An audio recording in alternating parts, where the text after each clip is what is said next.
Sebelum menonton jangan lupa, dukung channel ini. Dukungan Anda sangat berarti bagi kami. Agar mendapatkan kisah menarik lainnya. Semoga bermanfaat. Ini dia sejarah kisahnya. Sejarah dan kisah feodalisme di Indonesia. Apa itu feodalisme? Feodalisme adalah sistem sosial dan politik yang ditandai dengan kekuasaan tertinggi dipegang oleh segelintir elit, seperti raja, bangsawan, atau tuan tanah, sementara rakyat biasa berada di posisi bawah dan wajib tunduk serta memberikan penghormatan atau kerja paksa kepada mereka. Dalam konteks Indonesia, feodalisme berkembang dengan corak lokal namun tetap menunjukkan pola hubungan yang timpang antara penguasa dan rakyat. Feodalisme di masa Kerajaan Nusantara. Feodalisme di Indonesia sudah muncul sejak masa kerajaan-kerajaan Hindu-Buddha dan Islam. 1.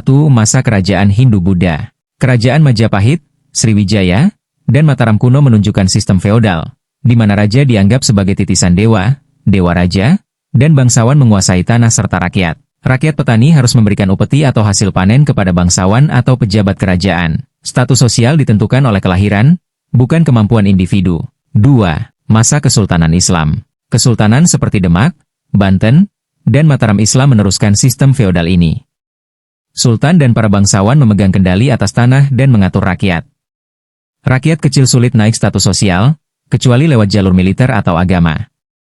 Feodalisme pada masa penjajahan. 1. Masa VOC dan Hindia Belanda. VOC, Belanda, memperkuat sistem feodal untuk mengontrol wilayah jajahan. Diciptakan posisi bupati dan kepala adat yang diberi kekuasaan besar atas rakyat, tapi tetap tunduk pada Belanda. Bupati menjadi raja kecil yang memungut pajak dan kerja paksa dari rakyat demi kepentingan kolonial. 2. Sistem tanam paksa, kultur stelsel. Petani diwajibkan menanam tanaman ekspor seperti kopi dan tebu untuk Belanda. Feodalisme digunakan sebagai alat pengontrol agar rakyat tunduk tanpa perlawanan karena takut pada para penguasa lokal. Feodalisme di masa kemerdekaan. Setelah kemerdekaan, secara resmi Indonesia menghapus sistem feodal. Namun budaya feodalisme masih membekas. Hubungan patron-klien antara pejabat dan rakyat masih kental. Gelar, jabatan, dan status sosial masih sangat dihormati, bahkan sering lebih dihargai daripada kompetensi.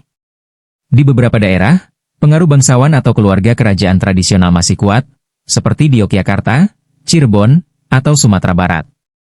Dampak feodalisme. Positif. Menjaga stabilitas dan struktur sosial pada masanya. Memperkuat identitas dan budaya lokal, dalam bentuk adat dan struktur kerajaan. Negatif. Membatasi mobilitas sosial rakyat. Memperkuat ketimpangan sosial. Menjadi penghambat demokrasi dan keadilan sosial. Kesimpulan. Feodalisme di Indonesia bukan hanya warisan sejarah, tetapi juga warisan budaya yang masih terasa dalam hubungan sosial, birokrasi, dan politik hingga kini. Meskipun negara telah merdeka, pola-pola lama masih sering muncul dalam bentuk penghormatan berlebihan pada kekuasaan dan jabatan, serta sulitnya akses rakyat kecil terhadap keadilan dan kesempatan yang sama.